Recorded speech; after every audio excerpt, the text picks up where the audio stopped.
Because not only do Gentiles not become part of or replace Israel, you don't need to. Because through the good news in Yeshua, alongside the Messianic Jewish remnant of Israel, you are now equally tapped in to the very same root.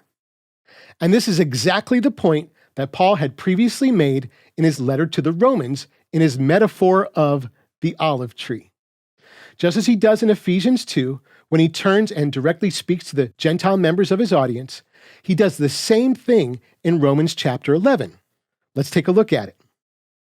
So here, Paul's addressing the state of unbelieving Israel, unsaved Jews, and the Gentile believers' arrogance toward them.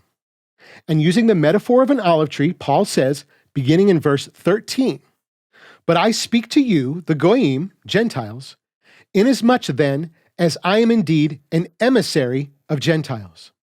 If the root is holy, then the branches are too. And if certain ones of the branches were broken off, and you Gentiles, being of a wild olive tree, were grafted in among them, and became a fellow sharer of the root of the richness of the cultivated olive tree, do not boast against the branches. But if you do boast, remember that you do not carry the root, but the root carries you." Jumping down to verse 24. "For you Gentiles were cut out from the olive tree that is wild by nature, and contrary to nature were grafted into a cultivated olive tree." So in Paul's metaphor, we have several different parts: the cultivated olive tree, the root of the olive tree's existing branches, the broken off branches, and the branches of a wild olive tree. And focusing on the wild olive branches, which Paul indicates are the Gentile believers, he says that they were grafted in among the existing branches, which by implication are Jewish believers. They were grafted in, they became near to the cultivated olive tree, and became a fellow sharer of the root of the richness, just like what Paul describes in Ephesians 2 and 3. Now understand what Paul's picturing for us here. Grafting is a horticultural technique where a branch or shoot from one plant is attached to the stem or rootstock of another plant. And this is done for multiple reasons, but the result of it is that the grafted-in branch becomes nourished by the root. The fruit that the grafted-in branch then produces is able to take on new characteristics as supplied by the root, such as improved disease resistance or larger size or higher yield or better quality. And while a grafted-in branch can also have a reverse influence on the root, Paul makes clear the point that he's making with his metaphor, that you Gentiles do not carry the root, but the root carries you. The benefit flows from the root to the grafted-in branch, which now draws its life and sustenance from the cultivated tree. In other words, Gentiles are now connected to and supplied by the root of the richness, now fellow sharers in the holiness of the olive tree. The question then is, in Paul's metaphor, into what are the Gentiles grafted in? More to the point, are they grafted in to become part of Israel? And the problem is that Paul never says. The only other thing about the metaphor that we really know for sure is that the broken off branches are Jewish unbelievers, who are really the main focus of this entire section of Romans. But what Paul leaves unanswered is what or who are the olive tree and its root. And while there have been several different viable solutions offered by believers and theologians over the past 2,000 years, the one thing that they all have in common is that they're all rooted in Israel.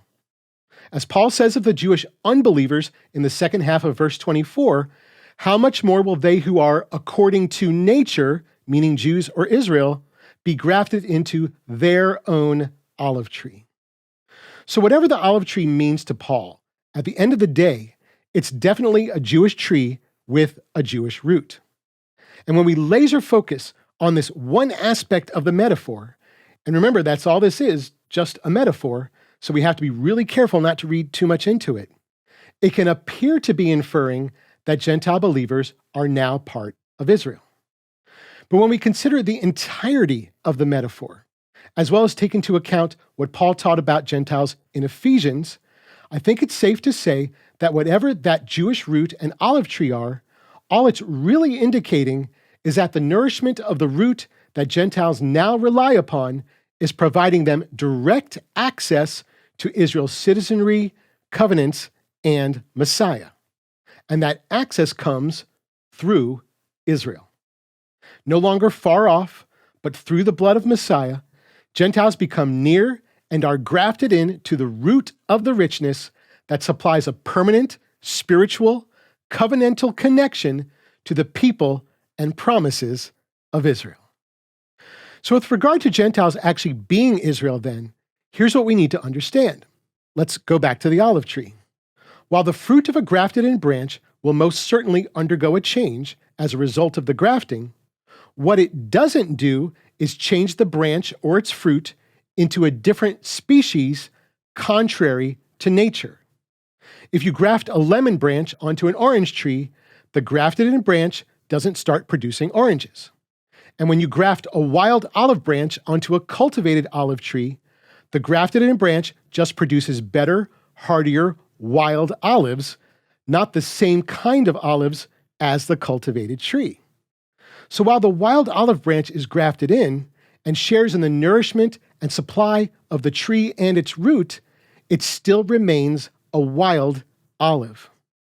In the same way, while Gentile believers are grafted into an Israeli tree with an Israeli or Hebrew or Jewish root and receives all the spiritual benefits of that grafting, those Gentiles still remain Gentiles, just as God made you.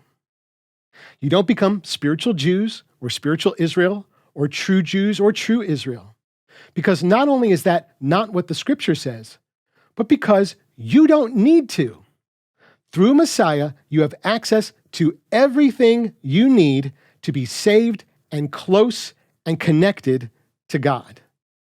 Gentiles becoming Israel was never the goal to getting Gentiles saved. The goal was, is, and always will be Messiah.